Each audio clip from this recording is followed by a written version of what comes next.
BTV broadcasting ਦੇਖ ਰਹੇ ਸਾਰੇ ਦਰਸ਼ਕਾਂ ਨੂੰ ਪਿਆਰ ਭਰੀ ਸਤਿ ਸ਼੍ਰੀ ਅਕਾਲ। ਮੈਂ ਸਿਮਰਨਜੀਤ ਕੋ ਲੈ ਕੇ ਹਾਜ਼ਰ ਹਾਂ ਕੈਨੇਡਾ ਤੇ ਅੰਤਰਰਾਸ਼ਟਰੀ ਖਬਰਾਂ ਦਾ ਬੁਲੇਟਿਨ। ਸਭ ਤੋਂ ਪਹਿਲਾਂ ਸ਼ੁਰੂਆਤ ਕਰਦੇ ਹਾਂ ਮੁੱਖ ਖਬਰਾਂ ਦੇ ਨਾਲ। ਸਰੀ ਵਿੱਚ ਪੰਜਾਬੀ ਕਾਰੋਬਾਰੀ ਦੀ ਦੁਕਾਨ ਤੇ ਚੱਲੀਆਂ ਗੋਲੀਆਂ। ਗੂਗਲ ਨੂੰ ਐਂਟੀ ਟਰਸਟ ਲਾਅ ਸੂਟ ਵਿੱਚ ਮਿਲੀ ਅਦਾਲਤੀ ਹਾਰ। ਹਸ਼ਮਨੀ ਕੇਸ ਦੇ ਵਿੱਚ ਟਰੰਪ ਦੀ ਸਜ਼ਾ ਨੂੰ ਰੋਕਣ ਦਾ ਮੁਕੱਦਮਾ ਹੋਇਆ ਰੱਦ। ਮੌਂਟਰੀਅਲ ਦੇ ਵੈਸਟਲੈਂਡ ਵਿੱਚ ਚੱਲੀਆਂ 30 ਤੋਂ 40 ਗੋਲੀਆਂ, 3 ਲੋਕ ਹਸਪਤਾਲ ਵਿੱਚ ਦਾਖਲ। ਹੁਣ ਖਬਰਾਂ ਵਿਸਥਾਰ ਨਾਲ। ਜੈਸਪਰ ਵਿੱਚ ਅੱਗ ਨਾਲ ਲੜਦੇ ਹੋਏ ਸ਼ਨੀਵਾਰ ਨੂੰ ਮਾਰੇ ਗਏ ਵਾਈਲਡਲੈਂਡ ਫਾਇਰ ਫਾਈਟਰ ਦੇ ਸਨਮਾਨ ਵਿੱਚ ਐਲਬਰਟਾ ਜੈਸਪਰ ਦੇ ਦੌਰੇ ਮੁਲਤਵੀ ਕਰ ਰਿਹਾ ਹੈ। ਐਲਬਰਟਾ RCMP ਦੀ ਇੱਕ ਨਿਊਜ਼ ਰਿਲੀਜ਼ ਦੇ ਅਨੁਸਾਰ ਜੈਸਪਰ ਦੇ ਉੱਤਰ ਪੂਰਬ ਵਿੱਚ ਇੱਕ ਸਰਗਰਮ ਅੱਗ ਨਾਲ ਲੜਦੇ ਸਮੇਂ ਇੱਕ 24 ਸਾਲਾ ਕੈਲਗਰੀ ਵਿਅਕਤੀ ਇੱਕ ਡਿੱਗਣ ਵਾਲੇ ਦਰਖਤ ਨਾਲ ਗੰਭੀਰ ਰੂਪ ਵਿੱਚ ਜ਼ਖਮੀ ਹੋ ਗਿਆ ਸੀ। RCMP ਨੇ ਕਿਹਾ ਕਿ ਸਟਾਰਜ਼ ਏਅਰ ਐਂਬੂਲੈਂਸ ਨੇ ਉਸ ਨੂੰ ਘਟਨਾ ਸਥਾਨ ਤੋਂ ਬਾਹਰ ਕੱਢਿਆ ਅਤੇ ਉਸ ਨੂੰ ਮ੍ਰਿਤਕ ਐਲਾਨ ਕਰ ਦਿੱਤਾ ਗਿਆ। ਪੋਸਟ ਮੀਡੀਆ ਨੂੰ ਦਿੱਤੇ ਇੱਕ ਬਿਆਨ ਵਿੱਚ Alberta emergency management agency AEMA ਨੇ ਕਿਹਾ ਕਿ ਉਹ ਮ੍ਰਿਤਕ ਫਾਇਰ ਫਾਈਟਰ ਦੇ ਸਨਮਾਨ ਵਿੱਚ ਜੈਸਪਰ ਨਿਵਾਸੀਆਂ ਲਈ ਐਤਵਾਰ ਦੇ ਬੱਸ ਟੂਰ ਨੂੰ ਮੁਲਤਵੀ ਕਰ ਰਿਹਾ ਹੈ। AEMA ਨੇ ਕਿਹਾ ਕਿ ਜਿਨ੍ਹਾਂ ਵਸਨੀਕਾਂ ਨੇ ਟੂਰ ਲਈ ਸਾਈਨ ਅਪ ਕੀਤਾ ਸੀ ਉਹਨਾਂ ਨੂੰ ਐਤਵਾਰ ਰਾਤ ਹੀ ਸੂਚਿਤ ਕਰ ਦਿੱਤਾ ਗਿਆ ਸੀ ਅਤੇ ਸਵੇਰ ਉਹਨਾਂ ਨੂੰ ਸੂਚਿਤ ਰੱਖਣ ਲਈ ਸੰਪਰਕ ਵਿੱਚ ਰਹੇਗਾ। AEMA ਦੇ ਡਿਪਟੀ ਮੈਨੇਜਿੰਗ ਡਾਇਰੈਕਟਰ ਜੋ ਜ਼ੈਟਿਲੀਨੀ ਨੇ ਕਿਹਾ ਕਿ ਕਈ ਬੱਸਾਂ ਹਿੰਟਨ ਵਿੱਚ ਰੈਸਟ ਸਟਾਪ ਦੇ ਨਾਲ ਜੈਸਪਰ ਤੋਂ ਲੰਘਣਗੀਆਂ। ਉਹਨਾਂ ਨੇ ਕਿਹਾ ਕਿ ਇਸ ਵੇਲੇ 120 ਪਰਿਵਾਰ ਰਜਿਸਟਰਡ ਹਨ। ਜ਼ਿਕਰਯੋਗ ਹੈ ਕਿ AUPE ਦੇ ਪ੍ਰਧਾਨ ਗਾਈ ਸਮਿਥ ਨੇ ਐਤਵਾਰ ਨੂੰ ਇੱਕ ਬਿਆਨ ਵਿੱਚ ਕਿਹਾ ਸੀ ਕਿ ਸਹਿਯੋਗੀ ਅਤੇ ਸਾਥੀ ਯੂਨੀਅਨ ਦੇ ਮੈਂਬਰ ਆਪਣੇ ਇੱਕ ਮੈਂਬਰ ਦੀ ਮੌਤ ਤੋਂ ਸਦਮੇ ਵਿੱਚ ਹਨ ਅਤੇ ਦੁਖੀ ਹਨ। ਇੱਕ ਫੈਡਰਲ ਜੱਜ ਨੇ ਬੀਤੇ ਦਿਨ ਫੈਸਲਾ ਸੁਣਾਉਂਦੇ ਹੋਏ ਕਿਹਾ ਕਿ ਗੂਗਲ ਨੇ ਆਪਣੇ ਸਰਚ ਕਾਰੋਬਾਰ ਦੇ ਨਾਲ US ਦੇ ਅਵਿਸ਼ਵਾਸਕ ਕਾਨੂੰਨ ਦੀ ਉਲੰਘਣਾ ਕੀਤੀ ਹੈ, ਜਿਸ ਵਿੱਚ ਲੱਖਾਂ ਅਮਰੀਕੀਆਂ ਨੂੰ ਆਨਲਾਈਨ ਜਾਣਕਾਰੀ ਪ੍ਰਾਪਤ ਕਰਨ ਅਤੇ ਦਹਾਕਿਆਂ ਦੇ ਦਬਦਬੇ ਨੂੰ ਬਰਕਰਾਰ ਰੱਖਣ ਦੇ ਤਰੀਕੇ ਨੂੰ ਮੁੜ ਆਕਾਰ ਦੇਣ ਦੀ ਸੰਭਾਵਨਾ ਦੇ ਨਾਲ ਗੂਗਲ ਨੂੰ ਇੱਕ ਹੈਰਾਨਕੁਨ ਅਦਾਲਤੀ ਹਾਰ ਦਾ ਸਾਹਮਣਾ ਕਰਨਾ ਪਿਆ। ਇੱਥੇ ਜ਼ਿਕਰਯੋਗ ਹੈ ਕਿ ਡਿਸਟ੍ਰਿਕਟ ਆਫ ਕੋਲੰਬੀਆ ਲਈ US ਡਿਸਟ੍ਰਿਕਟ ਕੋਰਟ ਦਾ ਫੈਸਲਾ ਗੂਗਲ ਦੇ ਸਭ ਤੋਂ ਪੁਰਾਣੇ ਅਤੇ ਸਭ ਤੋਂ ਮਹੱਤਵਪੂਰਨ ਕਾਰੋਬਾਰ ਲਈ ਇੱਕ ਹੈਰਾਨ ਕਰਨ ਵਾਲੀ ਝਿੜਕ ਹੈ। ਰਿਪੋਰਟ ਮੁਤਾਬਕ ਕੰਪਨੀ ਨੇ ਸਮਾਰਟਫੋਨਸ ਅਤੇ ਵੈਬ ਬ੍ਰਾਊਜ਼ਰਸ ਤੇ ਵਿਸ਼ਵ ਦੇ ਡਿਫਾਲਟ ਖੋਜ ਪ੍ਰਦਾਤਾ ਵਜੋਂ ਇੱਕ ਪ੍ਰਮੁੱਖ ਸਥਿਤੀ ਨੂੰ ਸੁਰੱਖਿਅਤ ਕਰਨ ਲਈ ਵਿਸ਼ੇਸ਼ ਕੰਟਰੈਕਟਸ ਤੇ ਅਰਬਾਂ ਡਾਲਰ ਖਰਚ ਕੀਤੇ ਹਨ। US ਸਰਕਾਰ ਨੇ ਟਰੰਪ ਪ੍ਰਸ਼ਾਸਨ ਦੇ ਦੌਰਾਨ ਦਾਇਰ ਕੀਤੇ ਇੱਕ ਇਤਿਹਾਸਿਕ ਵਿਰੋਧੀ ਮੁਕੱਦਮੇ ਵਿੱਚ ਦੋਸ਼ ਲਗਾਇਆ ਕਿ ਉਹਨਾਂ ਕੰਟਰੈਕਟਸ ਨੇ ਇਸ ਨੂੰ ਮਾਈਕਰੋਸਾਫਟ ਦੇ ਬਿੰਗ ਅਤੇ ਡਕਡਕਗੋ ਵਰਗੇ ਵਿਰੋਧੀਆਂ ਨੂੰ ਰੋਕਣ ਦਾ ਪੈਮਾਨਾ ਦਿੱਤਾ ਹੈ। ਹੁਣ US ਦੇ ਜ਼ਿਲ੍ਹਾ ਜੱਜ ਅਮਿਤ ਮਹਿਤਾ ਨੇ ਕਿਹਾ ਕਿ ਉਸ ਤਾਕਤਵਰ ਸਥਿਤੀ ਨੇ ਪ੍ਰਤੀਯੋਗੀ ਵਿਵਾਦ ਨੂੰ ਜਨਮ ਦਿੱਤਾ ਜਿਸ ਨੂੰ ਰੋਕਿਆ ਜਾਣਾ ਚਾਹੀਦਾ ਹੈ। ਅਮਰੀਕਾ ਦੀ ਸੁਪਰੀਮ ਕੋਰਟ ਨੇ ਮਜ਼ੂਰੀ ਦੇ ਰਿਪਬਲਿਕਨ ਅਟਾਰਨੀ ਜਨਰਲ ਦੁਆਰਾ ਇੱਕ ਗੈਗ ਆਰਡਰ ਨੂੰ ਹਟਾਉਣ ਅਤੇ ਸਾਬਕਾ ਰਾਸ਼ਟਰਪਤੀ ਡੋਨਾਲਡ ਟਰੰਪ ਨੂੰ ਨਿਊਯਾਰਕ ਹਸ਼ਮਨੀ ਕੇਸ ਵਿੱਚ ਦੋਸ਼ੀ ਠਹਿਰਾਏ ਜਾਣ ਤੋਂ ਬਾਅਦ ਉਸ ਦੀ ਸਜ਼ਾ ਵਿੱਚ ਦੇਰੀ ਕਰਨ ਦੀ ਕੋਸ਼ਿਸ਼ ਨੂੰ ਰੱਦ ਕਰ ਦਿੱਤਾ ਹੈ। ਜ਼ਿਕਰਯੋਗ ਹੈ ਕਿ ਮਜ਼ੂਰੀ ਦੇ ਅਟਾਰਨੀ ਜਨਰਲ ਐਂਡਰਿਊ ਬੈਲੀ ਨੇ ਜੁਲਾਈ ਦੇ ਸ਼ੁਰੂ ਵਿੱਚ ਨਿਊਯਾਰਕ ਦੇ ਖਿਲਾਫ ਲੰਬਾ ਸ਼ਾਰਟ ਮੁਕੱਦਮਾ ਦਾਇਰ ਕਰਨ ਦੀ ਕੋਸ਼ਿਸ਼ ਕੀਤੀ, ਇੱਕ ਹਿੱਸੇ ਵਿੱਚ ਦਾਅਵਾ ਕਰਦੇ ਹੋਏ ਕਿ ਗੈਗ ਆਰਡਰ ਨੇ ਟਰੰਪ ਦੀ ਗੱਲ ਸੁਣਨ ਲਈ ਉਸ ਦੇ ਰਾਜ ਵਿੱਚ ਵੋਟਰਾਂ ਦੇ ਪਹਿਲੇ ਸੌਦੇ ਅਧਿਕਾਰਾਂ ਦੀ ਉਲੰਘਣਾ ਕੀਤੀ ਹੈ। ਰਿਪੋਰਟ ਮੁਤਾਬਕ ਇੱਕ ਰਾਜ ਨੂੰ ਇੱਕ ਵੱਖਰੇ ਰਾਜ ਵਿੱਚ ਸਾਹਮਣੇ ਆਉਣ ਵਾਲੇ ਇੱਕ ਲੰਬਿਤ ਅਪਰਾਧਿਕ ਕੇਸ ਵਿੱਚ ਦਖਲ ਦੇਣ ਦੀ ਆਗਿਆ ਦੇਣ ਦੇ ਵਿਆਪਕ ਪ੍ਰਭਾਵਾਂ ਦੇ ਕਾਰਨ ਇਸ ਕੇਸ ਨੂੰ ਵਿਆਪਕ ਤੌਰ ਤੇ ਸੁਪਰੀਮ ਕੋਰਟ ਵਿੱਚ ਖਿੱਚਣ ਦੀ ਸੰਭਾਵਨਾ ਦੇ ਰੂਪ ਵਿੱਚ ਦੇਖਿਆ ਗਿਆ ਸੀ। ਸੁਪਰੀਮ ਕੋਰਟ ਨੇ ਬਿਨਾਂ ਕਿਸੇ ਟਿੱਪਣੀ ਦੇ ਮੁਕੱਦਮੇ ਨੂੰ ਰੱਦ ਕਰ ਦਿੱਤਾ। ਜਾਣਕਾਰੀ ਮੁਤਾਬਕ ਸੁਪਰੀਮ ਕੋਰਟ ਕੋਲ ਇੱਕ ਰਾਜ ਦੁਆਰਾ ਦੂਜੇ ਰਾਜ ਵਿੱਚ ਮੁਕੱਦਮਾ ਕਰਨ ਵਾਲੇ ਮਾਮਲਿਆਂ ਵਿੱਚ ਮੂਲ ਅਧਿਕਾਰ ਖੇਤਰ ਵਜੋਂ ਜਾਣਿਆ ਜਾਂਦਾ ਹੈ, ਜਿਸ ਦਾ ਮਤਲਬ ਹੈ ਕਿ ਉੱਚ ਅਦਾਲਤ ਮੁਕੱਦਮੇ ਦੀ ਸਮੀਖਿਆ ਪਹਿਲਾਂ ਕਰਦੀ ਹੈ। ਅਜਿਹੇ ਮਾਮਲੇ ਮੁਕਾਬਲਤਨ ਦੁਰਲੱਭ ਹੁੰਦੇ ਹਨ ਅਤੇ ਆਮ ਤੌਰ ਤੇ ਤਕਨੀਕੀ ਮੁੱਦੇ ਸ਼ਾਮਲ ਹੁੰਦੇ ਹਨ। ਦੱਸਦੇ ਕਿ ਅਦਾਲਤ ਦੁਆਰਾ ਹੱਲ ਕੀਤੇ ਗਏ ਨਵੀਨਤਮ ਅਸਲ ਅਧਿਕਾਰ ਖੇਤਰ ਦੇ ਕੇਸ ਵਿੱਚ ਜੱਜਾਂ ਨੇ ਪਿਛਲੇ ਮਹੀਨੇ ਇੱਕ ਸੌਦੇ ਨੂੰ ਰੱਦ ਕਰ ਦਿੱਤਾ ਸੀ ਜੋ ਰੀਓ ਗ੍ਰਾਂਡੇ ਤੋਂ ਪਾਣੀ ਦੀ ਵੰਡ ਦੇ ਤਰੀਕੇ ਨਾਲ ਨਜਿੱਠਣ ਵਾਲੇ 3 ਰਾਜਾਂ ਵਿਚਕਾਰ ਹੋਇਆ ਸੀ। ਸ਼ਿਪਰਸ ਅਤੇ ਪ੍ਰੋਡਿਊਸਰਸ ਇਸ ਮਹੀਨੇ ਹਜ਼ਾਰਾਂ ਰੇਲ ਕਰਮਚਾਰੀਆਂ ਦੁਆਰਾ ਸੰਭਾਵਿਤ ਹੜਤਾਲ ਤੋਂ ਪਹਿਲਾਂ ਆਪਣੇ ਸਾਹ ਰੋਕ ਕੇ ਖੜੇ ਹੋਏ ਹਨ, ਕਿਉਂਕਿ ਇਹ ਹੜਤਾਲ ਮਾਲ ਦੀ ਆਵਾਜਾਈ ਨੂੰ ਰੋਕ, ਬੰਦਰਗਾਹਾਂ ਨੂੰ ਰੋਕ ਦੇਵੇਗਾ ਅਤੇ ਉਦਯੋਗਾਂ ਨੂੰ ਵਿਗਾੜ ਦੇਵੇਗਾ।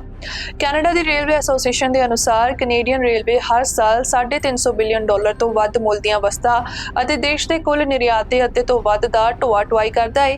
ਕੈਨੇਡੀਅਨ ਨੈਸ਼ਨਲ ਰੇਲਵੇ ਕੰਪਨੀ ਅਤੇ ਕੈਨੇਡੀਅਨ ਪੈਸੀਫਿਕ ਕੈਂਸਾਸ ਸਿਟੀ ਲਿਮਿਟਡ ਦੇ ਲਗਭਗ 9,300 ਕਰਮਚਾਰੀਆਂ ਦੁਆਰਾ ਹੜਤਾਲ ਨੂੰ ਲੈ ਕੇ ਚਿੰਤਾ ਪਹਿਲਾਂ ਹੀ ਕੰਪਨੀਆਂ ਦੇ ਕਾਰੋਬਾਰ ਨੂੰ ਮਹਿੰਗੀ ਪਈ ਹੈ, ਕਿਉਂਕਿ ਗਾਹਕਾਂ ਨੇ ਮਈ ਵਿੱਚ ਯੂਨੀਅਨ ਮੈਂਬਰਸ ਦੁਆਰਾ ਹੜਤਾਲ ਦੇ ਆਦੇਸ਼ ਦੀ ਮਨਜ਼ੂਰੀ ਤੋਂ ਬਾਅਦ ਹਾਲ ਹੀ ਦੇ ਮਹੀਨਿਆਂ ਵਿੱਚ ਕਾਰਗੋ ਨੂੰ ਮੁੜ ਰੂਟ ਕਰਨ ਦੀ ਮੰਗ ਕੀਤੀ ਸੀ। ਉਸ ਸਮੇਂ ਦੇ ਲੇਬਰ ਮੰਤਰੀ ਸ਼ੇਮਸ ਓਰੀਗਨ ਨੇ ਵਿਗਨ ਨੂੰ ਦੇਰੀ ਕਰਨ ਲਈ ਇੱਕ ਸਪਸ਼ਟ ਕਦਮ ਵਿੱਚ ਦੇਸ਼ ਦੇ ਲੇਬਰ ਬੋਰਡ ਨੂੰ ਸਮੀਖਿਆ ਕਰਨ ਲਈ ਕਿਹਾ ਸੀ ਕਿ ਕੰਮ ਰੁਕਣ ਨਾਲ ਕੈਨੇਡੀਅਨਸ ਦੀ ਸਿਹਤ ਅਤੇ ਸੁਰੱਖਿਆ ਨੂੰ ਖਤਰਾ ਹੋਵੇਗਾ ਅਤੇ ਹੁਣ ਕੈਨੇਡਾ ਇੰਡਸਟਰੀਅਲ ਰਿਲੇਸ਼ਨਸ ਬੋਰਡ ਇਸ ਗੱਲ ਦੀ ਜਾਂਚ ਕਰ ਰਿਹਾ ਹੈ ਕਿ ਕਿਹੜੀਆਂ ਨਾਜ਼ੁਕ ਸ਼ਿਪਮੈਂਟਸ ਹਨ ਪਾਣੀ ਲਈ ਕਲੋਰੀਨ ਅਤੇ ਸ਼ਹਿਰਾਂ ਲਈ ਗੈਸੋਲੀਨ ਉਦਾਹਰਨ ਲਈ ਜੋ ਕਿ ਨੌਕਰੀ ਦੀ ਕਾਰਵਾਈ ਦੀ ਸਥਿਤੀ ਵਿੱਚ ਜਾਰੀ ਰਹਿਣੀ ਚਾਹੀਦੀ ਹੈ ਜਦੋਂ ਤੱਕ ਕੋਈ ਫੈਸਲਾ ਨਹੀਂ ਲਿਆ ਜਾਂਦਾ ਕਿਸੇ ਵੀ ਸੰਭਾਵੀ ਕੰਮ ਨੂੰ ਰੋਕਿਆ ਜਾਣਾ ਚਾਹੀਦਾ ਹੈ ਕਿਸੇ ਵੀ ਤਰ੍ਹਾਂ ਨਿਰੀਖਕਾਂ ਦਾ ਕਹਿਣਾ ਹੈ ਕਿ ਫੈਸਲੇ ਤੋਂ ਬਾਅਦ ਹੜਤਾਲ ਦੀ ਸੰਭਾਵਨਾ ਸੰਭਾਵਿਤ ਤੌਰ ਤੇ ਮੇਜ਼ ਤੇ ਰਹੇਗੀ ਕਿਉਂਕਿ ਖੇਤੀਬਾੜੀ ਤੋਂ ਲੈ ਕੇ ਵੱਡੇ ਬਾਕਸ ਪ੍ਰਚੂਨ ਤੱਕ ਦੇ ਉਦਯੋਗਾਂ ਦੇ ਖਿਡਾਰੀ ਨਤੀਜੇ ਤੇ ਪਰੇਸ਼ਾਨ ਹਨ। ਬ੍ਰਿਟਿਸ਼ ਕੋਲੰਬੀਆ ਦੀ ਸਰਕਾਰ ਦਾ ਕਹਿਣਾ ਹੈ ਕਿ ਚਿਲਕੋਟਿਨ ਅਤੇ ਫਰੇਜ਼ਰ ਰਿਵਰਸ ਦੇ ਕਿਨਾਰਿਆਂ ਦੇ ਨਾਲ ਇੱਕ ਵਿਸ਼ਾਲ ਜ਼ਮੀਨ ਖਿਸਕਣ ਤੋਂ ਹੇਠਾਂ ਵੱਲ ਦੇ ਲੋਕਾਂ ਨੂੰ ਲੈਂਡਸਲਾਈਡ ਦੇ ਉੱਪਰੋਂ ਪਾਣੀ ਵਹਿਣ ਤੋਂ ਬਾਅਦ ਇਲਾਕੇ ਨੂੰ ਤੁਰੰਤ ਖਾਲੀ ਕਰ ਦੇਣਾ ਚਾਹੀਦਾ ਹੈ। ਪ੍ਰੋਵਿੰਸ ਦੁਆਰਾ ਜਾਰੀ ਇੱਕ ਐਮਰਜੈਂਸੀ ਚੇਤਾਵਨੀ ਵਿੱਚ ਕਿਹਾ ਗਿਆ ਹੈ ਕਿ ਹੈਸਵਿਲ ਤੋਂ ਫਰੇਜ਼ਰ ਰਿਵਰ ਤੱਕ ਦਰਿਆਵਾਂ ਦੇ ਕਿਨਾਰਿਆਂ ਦੇ ਨਾਲ ਅਤੇ ਵਿਲੀਅਮਸ ਲੇਕ ਦੇ ਦੱਖਣ ਵਿੱਚ ਗੈਂਗ ਰੈਂਚ ਰੋਡ ਬ੍ਰਿਜ ਤੱਕ ਕਿਸੇ ਵੀ ਵਿਅਕਤੀ ਨੂੰ ਹੜ੍ਹ ਅਤੇ ਮਲਬੇ ਕਾਰਨ ਖੇਤਰ ਛੱਡਣਾ ਚਾਹੀਦਾ ਹੈ ਕਿਉਂਕਿ ਇਹ ਮਨੁੱਖੀ ਜੀਵਨ ਲਈ ਖਤਰਾ ਸਾਬਿਤ ਹੋ ਸਕਦਾ ਹੈ। ਪ੍ਰੋਵਿੰਸ ਦੁਆਰਾ ਆਨਲਾਈਨ ਪੋਸਟ ਕੀਤੀਆਂ ਗਈਆਂ ਤਸਵੀਰਾਂ ਅਤੇ BC ਦੇ ਜਲ ਅਤੇ ਸਰੋਤ ਮੰਤਰੀ ਨੇਥਨ ਕਲੇਨ ਦੁਆਰਾ ਸਾਂਝੀ ਕੀਤੀ ਗਈ ਸਲਾਈਡ ਸਾਈਟ ਤੇ ਏਰੀਅਲ ਫੁਟੇਜ ਵਿਸ਼ਾਲ ਲੈਂਡਸਲਾਈਡ ਵਿੱਚੋਂ ਪਾਣੀ ਨਿਕਲਦਾ ਹੋਇਆ ਦਿਖਾਉਂਦੇ ਹਨ। ਸਿਲੈਚਕਿਊਟਿਨ ਨੈਸ਼ਨਲ ਗਵਰਨਮੈਂਟ ਨੇ ਇੱਕ ਸੋਸ਼ਲ ਮੀਡੀਆ ਪੋਸਟ ਵਿੱਚ ਕਿਹਾ ਹੈ ਕਿ ਲੋਕਾਂ ਨੂੰ ਨਦੀ ਦੇ ਕਿਨਾਰਿਆਂ ਤੋਂ ਵੀ ਬਚਣਾ ਚਾਹੀਦਾ ਹੈ ਜੋ ਲੈਂਡਸਲਾਈਡ ਦੇ ਪਿੱਛੇ ਬਣੀ ਝੀਲ ਦੁਆਰਾ ਡੁੱਬ ਗਏ ਸਨ। ਇੱਕ ਨਿਊਜ਼ ਰਿਲੀਜ਼ ਵਿੱਚ ਕੈਰੀਬੋ ਰੀਜਨਲ ਡਿਸਟ੍ਰਿਕਟ ਦੇ ਅਧਿਕਾਰੀਆਂ ਨੇ ਵਸਨੀਕਾਂ ਨੂੰ ਤੁਰੰਤ ਇਲਾਕਾ ਛੱਡਣ ਲਈ ਕਿਹਾ ਅਤੇ ਕਿਹਾ ਕਿ ਜਿਨ੍ਹਾਂ ਲੋਕਾਂ ਨੇ ਰਹਿਣ ਦੀ ਚੋਣ ਕੀਤੀ ਉਹਨਾਂ ਨੇ ਆਪਣੇ ਜੋਖਮ ਤੇ ਅਜਿਹਾ ਕਰਨ ਦਾ ਫੈਸਲਾ ਕੀਤਾ ਹੈ। ਰਿਪੋਰਟ ਮੁਤਾਬਕ ਇਵੈਕੂਏਸ਼ਨ ਆਰਡਰ ਨੇ 3.5 ਵਰਗ ਕਿਲੋਮੀਟਰ ਨੂੰ ਕਵਰ ਕੀਤਾ ਹੈ। ਜ਼ਿਕਰਯੋਗ ਹੈ ਕਿ ਵਿਲੀਅਮਸ ਲੇਕ ਤੋਂ ਲਗਭਗ 22 ਕਿਲੋਮੀਟਰ ਦੱਖਣ ਵਿੱਚ ਸਥਿਤ ਫਾਰਵੈਲ ਕੈਨੀਅਨ ਵਿੱਚ ਪਿਛਲੇ ਹਫ਼ਤੇ ਭਾਰੀ ਜ਼ਮੀਨ ਖਿਸਕਣ ਨੇ ਚਿਲਕੋਟਿਨ ਨਦੀ ਨੂੰ ਬੰਨ੍ਹ ਦਿੱਤਾ ਅਤੇ ਸਲਾਈਡ ਦੇ ਪਿਛਲੇ ਲਗਭਗ 11 ਕਿਲੋਮੀਟਰ ਲੰਬੀ ਝੀਲ ਬਣਾ ਦਿੱਤੀ ਸੀ।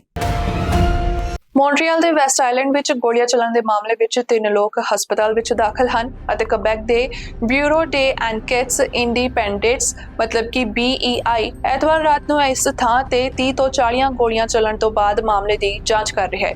ਰਿਪੋਰਟ ਮੁਤਾਬਕ ਮੌਂਟਰੀਅਲ ਪੁਲਿਸ ਯਾਨੀ ਕਿ SPVM ਨੂੰ ਇੱਕ ਵਿਅਕਤੀ ਵੱਲੋਂ ਇੱਕ 911 ਕਾਲ ਪ੍ਰਾਪਤ ਹੋਈ ਸੀ ਜਿਸ ਵਿੱਚ ਕਿਹਾ ਗਿਆ ਸੀ ਕਿ ਇੱਕ ਝਗੜਾ ਸ਼ੁਰੂ ਹੋ ਗਿਆ ਹੈ ਅਤੇ ਡੋਲਰ ਡੇ ਓਮਾ DDO ਵਿੱਚ ਸੈਲਰਬਰੀ ਬੁਲੇਵਾਰਡ ਅਤੇ ਡਾਵਿਨਿਓਨ ਸਟਰੀਟ ਦੇ ਕੋਨੇ ਤੇ ਉਸਦੇ ਘਰ ਤੇ ਸੰਭਾਵੀ ਗੋਲੀਆਂ ਚਲਾਈਆਂ ਗਈਆਂ ਸਨ। BEI ਦਾ ਕਹਿਣਾ ਹੈ ਕਿ ਰਿਪੋਰਟ ਮਿਲਣ ਤੋਂ ਬਾਅਦ ਪੁਲਿਸ ਅਧਿਕਾਰੀ ਮੌਕੇ ਤੇ ਪਹੁੰਚੇ ਅਤੇ ਦੋਵਾਂ ਧਿਰਾਂ ਵਿਚਕਾਰ ਗੋਲੀਬਾਰੀ ਹੋਈ। ਇਸ ਘਟਨਾ ਦੇ ਵਾਪਰਨ ਤੋਂ ਬਾਅਦ ਹੁਣ ਖੇਤਰ ਵਿੱਚ ਇੱਕ ਵੱਡਾ ਸੁਰੱਖਿਆ ਘੇਰਾ ਸਥਾਪਿਤ ਕੀਤਾ ਗਿਆ ਹੈ। 7 BEI ਜਾਂਚਕਰਤਾਵਾਂ ਨੂੰ ਘਟਨਾ ਦੇ ਹਾਲਾਤਾਂ ਦੀ ਜਾਂਚ ਕਰਨ ਲਈ ਨਿਯੁਕਤ ਕੀਤਾ ਗਿਆ ਹੈ। ਤੁਹਾਡੀ ਉਮਰ ਕੀ ਹੈ? ਤੁਹਾਡਾ ਲਿੰਗ ਕੀ ਹੈ? ਕੀ ਤੁਸੀਂ ਆਦੀਵਾਸੀ ਹੋ? ਕੀ ਤੁਸੀਂ ਕੈਨੇਡੀਅਨ ਨਾਗਰਿਕ ਹੋ? ਕੀ ਤੁਹਾਡਾ ਕੋਈ ਪਰਿਵਾਰ ਹੈ? ਇਹ ਸਿਰਫ ਕੁਝ ਕੁ ਡਾਟਾ ਪੁਆਇੰਟਸ ਹਨ ਜੋ ਇੱਕ ਨਵੀਂ ਆਰਟੀਫੀਸ਼ੀਅਲ ਇੰਟੈਲੀਜੈਂਸ ਪ੍ਰਣਾਲੀ ਇਹ ਨਿਰਧਾਰਿਤ ਕਰਨ ਲਈ ਵਰਤੇਗੀ ਕਿ ਕਿਸੇ ਨੂੰ ਓਟਵਾ ਵਿੱਚ ਲੰਬੇ ਸਮੇਂ ਤੋਂ ਬੇਘਰ ਹੋਣ ਦਾ ਖਤਰਾ ਹੋ ਸਕਦਾ ਹੈ। ਜਿਸ ਦਾ ਧੰਨਵਾਦ ਕਾਲਟਨ ਯੂਨੀਵਰਸਿਟੀ ਦੇ ਖੋਜਕਰਤਾ ਨਾਲ ਟੀਮ ਅਪ ਕਰਨ ਨੂੰ ਦਿੱਤਾ ਜਾ ਰਿਹਾ ਹੈ। ਰਿਪੋਰਟ ਮੁਤਾਬਕ ਰਾਸ਼ਟਰੀ ਰਾਜਧਾਨੀ ਅਜਿਹੀ ਪਹਿਲੀ ਨਗਰਪਾਲਿਕਾ ਨਹੀਂ ਹੈ ਜਿਸ ਨੇ ਇੱਕ ਵਿਗੜ ਰਹੇ ਸੰਕਟ ਨੂੰ ਘੱਟ ਕਰਨ ਲਈ ਇੱਕ ਸਾਧਨ ਵਜੋਂ ਉੱਭਰ ਰਹੀ ਟੈਕਨੋਲੋਜੀ ਦੀ ਵਰਤੋਂ ਕੀਤੀ ਹੈ। ਲੰਡਨ ਓਨਟਾਰੀਓ ਨੇ ਪਹਿਲਾਂ ਇਸ ਤਰ੍ਹਾਂ ਦੇ ਪ੍ਰੋਜੈਕਟ ਦੀ ਸ਼ੁਰੂਆਤ ਕੀਤੀ ਸੀ ਜਦੋਂ ਕਿ ਕੈਲੀਫੋਰਨੀਆ ਵਿੱਚ ਲਾਸ ਐਂਜਲਸ ਵਿੱਚ ਇੱਕ ਪਹਿਲਕਦਮੀ ਹੈ ਜੋ ਬੇਘਰ ਲੋਕਾਂ ਦੀ ਪਛਾਣ ਕਰਨ ਦੇ ਜੋਖਮ ਵਿੱਚ ਹੈ। ਜਿਵੇਂ ਕਿ ਸ਼ਹਿਰ ਤੇਜ਼ੀ ਨਾਲ AI ਵੱਲ ਮੁੜ ਰਹੇ ਹਨ ਕੁਝ ਵਕੀਲ ਗੋਪਨੀਯਤਾ ਤੇ ਪੱਖਪਾਤ ਬਾਰੇ ਚਿੰਤਾਵਾਂ ਨੂੰ ਵੀ ਉਜਾਗਰ ਕਰ ਰਹੇ ਹਨ ਪਰ ਪ੍ਰੋਜੈਕਟ ਦੇ ਪਿੱਛੇ ਵਾਲੇ ਲੋਕ ਜ਼ੋਰ ਦੇ ਕੇ ਕਹਿ ਰਹੇ ਹਨ ਕਿ ਇਹ ਨਿਰਧਾਰਿਤ ਕਰਨ ਵਿੱਚ ਮਦਦ ਕਰਨ ਲਈ ਇਹ ਸਿਰਫ ਇੱਕ ਸਾਧਨ ਹੈ ਕਿ ਕਿਸ ਨੂੰ ਮਦਦ ਦੀ ਲੋੜ ਹੋ ਸਕਦੀ ਹੈ। ਓਟਵਾ ਪ੍ਰੋਜੈਕਟ ਨੂੰ ਵਿਕਸਿਤ ਕਰਨ ਵਾਲੇ ਖੋਜਕਰਤਾ ਮੈਜਿਡ ਕੋਮੇਲੀ ਨੇ ਜਾਣਕਾਰੀ ਦਿੰਦੇ ਹੋਏ ਕਿਹਾ ਕਿ ਸਿਸਟਮ ਵਿਅਕਤੀਗਤ ਡਾਟਾ ਜਿਵੇਂ ਕਿ ਉਮਰ, ਲਿੰਗ, ਸਵਦੇਸ਼ੀ ਸਥਿਤੀ, ਨਾਗਰਿਕਤਾ ਸਥਿਤੀ ਅਤੇ ਕੀ ਰਿਕਾਰਡ ਵਿੱਚ ਵਿਅਕਤੀ ਦਾ ਪਰਿਵਾਰ ਹੈ ਦੀ ਵਰਤੋਂ ਕਰਦਾ ਹੈ। ਸਿਸਟਮ ਬਾਹਰੀ ਡਾਟਾ ਜਿਵੇਂ ਕਿ ਮੌਸਮ ਬਾਰੇ ਜਾਣਕਾਰੀ ਅਤੇ ਆਰਥਿਕ ਸੂਚਕਾਂ ਜਿਵੇਂ ਕਿ ਉਪਭੋਗਤਾ ਕੀਮਤ ਸੂਚਕਾਂਕ ਅਤੇ ਬੇਰੁਜ਼ਗਾਰੀ ਦਰ ਦੀ ਵਰਤੋਂ ਵੀ ਕਰੇਗਾ। ਕੋਮੇਲੀ ਨੇ ਕਿਹਾ ਕਿ ਸਿਸਟਮ ਇਹ ਅਨੁਮਾਨ ਲਗਾਏਗਾ ਕਿ ਵਿਅਕਤੀ 6 ਮਹੀਨਿਆਂ ਦੇ ਸਮੇਂ ਵਿੱਚ ਕਿੰਨੀਆਂ ਰਾਤਾਂ ਸ਼ੈਲਟਰਾਂ ਵਿੱਚ ਰਹੇਗਾ। ਮੈਕਗਿਲ ਯੂਨੀਵਰਸਿਟੀ ਦੇ ਐਸੋਸੀਏਟ ਪ੍ਰੋਫੈਸਰ ਰੇਨੀ ਸੀਬਰ ਨੇ ਕਿਹਾ ਕਿ ਇਹ ਜਾਣਕਾਰੀ ਸਭ ਤੋਂ ਪਹਿਲਾਂ ਉਪਲਬਧ ਹੈ ਕਿਉਂਕਿ ਵੱਖ-ਵੱਖ ਲਾਭ ਜਾਂ ਇਲਾਜ ਪ੍ਰਾਪਤ ਕਰਨ ਲਈ ਲੋਕਾਂ ਨੂੰ ਪਹਿਲਾਂ ਹੀ ਬਹੁਤ ਜ਼ਿਆਦਾ ਟਰੈਕ ਕੀਤਾ ਜਾਂਦਾ ਹੈ। ਡਾਟਾ ਵਿੱਚ ਡਾਕਟਰੀ ਮੁਲਾਕਾਤਾਂ, ਨਸ਼ਾਖੋਰੀ, ਦੁਬਾਰਾ ਹੋਣ ਅਤੇ HIV ਸਥਿਤੀ ਬਾਰੇ ਵੇਰਵੇ ਸ਼ਾਮਲ ਹੋ ਸਕਦੇ ਹਨ। ਸੀਬਰ ਨੇ ਕਿਹਾ ਕਿ ਇਹ ਪੁੱਛਣਾ ਮਹੱਤਵਪੂਰਨ ਹੈ ਕਿ ਕੀ AI ਟੈਕਨੋਲੋਜੀ ਅਸਲ ਵਿੱਚ ਜ਼ਰੂਰੀ ਹੈ। ਕਿ ਤੁਸੀਂ ਸਪਰੈਡਸ਼ੀਟ ਦੇ ਨਾਲ AI ਦੇ ਨਾਲ ਪੁਰਾਣੇ ਬੇਘਰਾਂ ਬਾਰੇ ਜਾਣਦੇ ਹੋ। ਜ਼ਿਕਰਯੋਗ ਹੈ ਕਿ ਲੰਬੇ ਸਮੇਂ ਤੋਂ ਬੇਘਰ ਹੋਣ ਦਾ ਮਤਲਬ ਹੈ ਕਿ ਕੋਈ ਵਿਅਕਤੀ 6 ਮਹੀਨਿਆਂ ਤੋਂ ਵੱਧ ਸਮੇਂ ਤੋਂ ਬੇਘਰ ਹੈ ਜਾਂ ਉਸ ਸਮੇਂ ਦੌਰਾਨ ਬੇਘਰ ਹੋਣ ਦੇ ਵਾਰ-ਵਾਰ ਐਪੀਸੋਡਸ ਦਾ ਅਨੁਭਵ ਕੀਤਾ ਹੈ। ਸਰੀ ਦੇ ਮਾਊਂਟੇਨਸ ਦਾ ਕਹਿਣਾ ਹੈ ਕਿ ਉਹ ਨਿਊਟਨ ਦੇ ਇੱਕ ਕਾਰੋਬਾਰ ਤੇ ਇੱਕ ਅਣਪਛਾਤੇ ਸ਼ੱਕੀ ਵੱਲੋਂ ਕਈ ਗੋਲੀਆਂ ਚਲਾਉਣ ਤੋਂ ਬਾਅਦ ਮਾਮਲੇ ਵਿੱਚ ਜਾਂਚ ਕਰ ਰਹੇ ਹਨ। ਸਰੀ ਆਰਸੀਐਮਪੀ ਦਾ ਕਹਿਣਾ ਹੈ ਕਿ 144 ਸਟਰੀਟ ਨੇੜੇ 72ਵੇਂ ਐਵੇਨਿਊ ਤੇ ਐਤਵਾਰ ਨੂੰ ਰਾਤ 11 ਵਜੇ ਦੇ ਕਰੀਬ ਗੋਲੀ ਚੱਲਣ ਦੀ ਰਿਪੋਰਟ ਦਾ ਜਵਾਬ ਦਿੱਤਾ ਗਿਆ। ਘਟਨਾ ਵਾਲੀ ਥਾਂ ਤੇ ਪਹੁੰਚਣ ਵਾਲੇ ਅਫਸਰਾਂ ਨੂੰ ਇੱਕ ਬਿਜ਼ਨਸ ਦੀ ਸ਼ਾਪ ਮਿਲੀ ਜਿਸ ਤੇ ਕਈ ਗੋਲੀਆਂ ਚਲਾਈਆਂ ਗਈਆਂ ਸੀ। ਸੋਸ਼ਲ ਮੀਡੀਆ ਤੇ ਸਾਹਮਣੇ ਆਈਆਂ ਤਸਵੀਰਾਂ ਸੁਖ ਹੇਅਰ ਕੱਟ ਨਾਮ ਦੇ ਇੱਕ ਬਾਰਬਰ ਸ਼ਾਪ ਨੂੰ ਦਰਸਾਉਂਦੀਆਂ ਹਨ ਜਿਸ ਵਿੱਚ ਗੋਲੀ ਦੇ ਛੇਕ ਵਾਲੇ ਸ਼ੀਸ਼ੇ ਦੀ ਖਿੜਕੀ ਦਿਖਾਈ ਦੇ ਰਹੀ ਹੈ। ਪੁਲਿਸ ਨੇ ਦੱਸਿਆ ਕਿ ਇਸ ਘਟਨਾ ਵਿੱਚ ਕੋਈ ਵਿਅਕਤੀ ਜ਼ਖਮੀ ਨਹੀਂ ਹੋਇਆ। ਪੁਲਿਸ ਨੇ ਇੱਕ ਨਿਊਜ਼ ਰਿਲੀਜ਼ ਵਿੱਚ ਲਿਖਿਆ ਕਿ ਮਾਮਲੇ ਵਿੱਚ ਜਾਂਚ ਅੱਗੇ ਵਧ ਰਹੀ ਹੈ ਤੇ ਜਾਂਚਕਰਤਾ ਸਰਵੇਲੈਂਸ ਵੀਡੀਓ ਦੀ ਭਾਲ ਕਰ ਰਹੇ ਹਨ ਅਤੇ ਗਵਾਹਾਂ ਅਤੇ ਜਾਇਦਾਦ ਦੇ ਪ੍ਰਤੀਨਿਧੀਆਂ ਦੀ ਇੰਟਰਵਿਊ ਵੀ ਕਰ ਰਹੇ ਹਨ। ਇਸ ਬਾਰਬਰ ਸ਼ਾਪ ਤੇ ਗੋਲੀਆਂ ਚਲਾਉਣ ਦਾ ਕੀ ਮਕਸਦ ਸੀ, ਇਸ ਬਾਰੇ ਪੁਲਿਸ ਅਜੇ ਅਣਜਾਣ ਹੈ। ਇਸ ਦੌਰਾਨ ਮਾਮਲੇ ਵਿੱਚ ਜਾਣਕਾਰੀ ਜਾਂ ਡੈਸ਼ ਕੈਮ ਵੀਡੀਓ ਵਾਲੇ ਕਿਸੇ ਵੀ ਵਿਅਕਤੀ ਨੂੰ ਸਰੀ ਆਰਸੀਐਮਪੀ ਨੂੰ 6045990502 ਤੇ ਕਾਲ ਕਰਨ ਲਈ ਕਿਹਾ ਗਿਆ ਹੈ। ਬੰਗਲਾਦੇਸ਼ ਦੇ ਰਾਸ਼ਟਰਪਤੀ ਮੁਹੰਮਦ ਸ਼ਹਾਬੁਦੀਨ ਨੇ ਸਾਬਕਾ ਪ੍ਰਧਾਨ ਮੰਤਰੀ ਅਤੇ ਮੁੱਖ ਵਿਰੋਧੀ ਧਿਰ ਦੀ ਆਗੂ ਖਾਲਿਦਾ ਜ਼ਿਆ ਦੀ ਰਿਹਾਈ ਦਾ ਹੁਕਮ ਦੇ ਦਿੱਤਾ ਹੈ। ਉਸ ਦੇ ਵਿਰੋਧੀ ਸ਼ੇਖ ਹਸੀਨਾ ਦੇ ਦੇਸ਼ ਛੱਡ ਕੇ ਭੱਜਣ ਦੇ ਕੁਝ ਘੰਟਿਆਂ ਬਾਅਦ ਇਹ ਹੁਕਮ ਜਾਰੀ ਕੀਤਾ ਗਿਆ।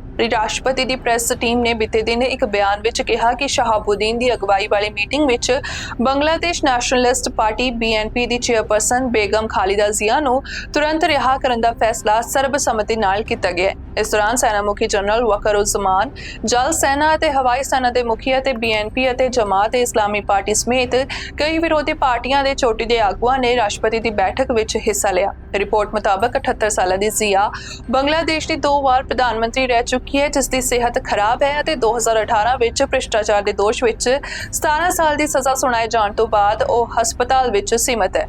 ਖਬਰਾਂ ਮੁਤਾਬਕ ਜ਼ਿਆ ਦੀ ਹਸੀਨਾ ਨਾਲ ਲੰਬੇ ਸਮੇਂ ਤੋਂ ਦੁਸ਼ਮਣੀ ਚੱਲਦੀ ਆ ਰਹੀ ਹੈ ਅਤੇ ਉਸ ਤੇ ਅਨਾਥ ਆਸ਼ਰਮ ਟਰਸਟ ਲਈ ਦਾਨ ਵਜੋਂ $2,50,000 ਦਾ ਗਬਨ ਕਰਕੇ ਆਪਣੀ ਸ਼ਕਤੀ ਦੀ ਦੁਰਵਰਤੋਂ ਕਰਨ ਦਾ ਵੀ ਦੋਸ਼ ਲਗਾਇਆ ਗਿਆ ਸੀ। ਇਸ ਦੌਰਾਨ BNP ਨੇ ਕਿਹਾ ਕਿ ਇਹ ਕੇਸ ਮਨਘੜਤ ਸਨ ਅਤੇ ਇਸ ਦਾ ਉਦੇਸ਼ ਜ਼ਿਆ ਨੂੰ ਰਾਜਨੀਤੀ ਤੋਂ ਦੂਰ ਰੱਖਣਾ ਸੀ। ਹਸੀਨਾ ਦੀ ਸਰਕਾਰ ਦੁਆਰਾ ਇਹਨਾਂ ਦੋਸ਼ਾਂ ਦਾ ਖੰਡਨ ਕੀਤਾ ਗਿਆ ਸੀ। ਜ਼ਿਕਰਯੋਗ ਹੈ ਕਿ ਬੰਗਲਾਦੇਸ਼ ਵਿੱਚ ਸਰਕਾਰੀ ਨੌਕਰੀ ਦੇ ਕੋਟੇ ਨੂੰ ਲੈ ਕੇ ਸੜਕਾਂ ਤੇ ਮਾਰੂ ਵਿਰੋਧ ਪ੍ਰਦਰਸ਼ਨਾਂ ਦੌਰਾਨ ਪਿਛਲੇ ਮਹੀਨੇ ਤੋਂ 2000 ਤੋਂ ਵੱਧ ਲੋਕਾਂ ਨੂੰ ਗ੍ਰਿਫਤਾਰ ਕੀਤਾ ਗਿਆ ਸੀ ਜੋ ਜਲਦੀ ਹੀ ਹਸੀਨਾ ਦੇ ਦਫ਼ਤਰ ਛੱਡਣ ਲਈ ਦੇਸ਼ ਵਿਆਪੀ ਸੱਦੇ ਵਿੱਚ ਬਦਲ ਗਿਆ।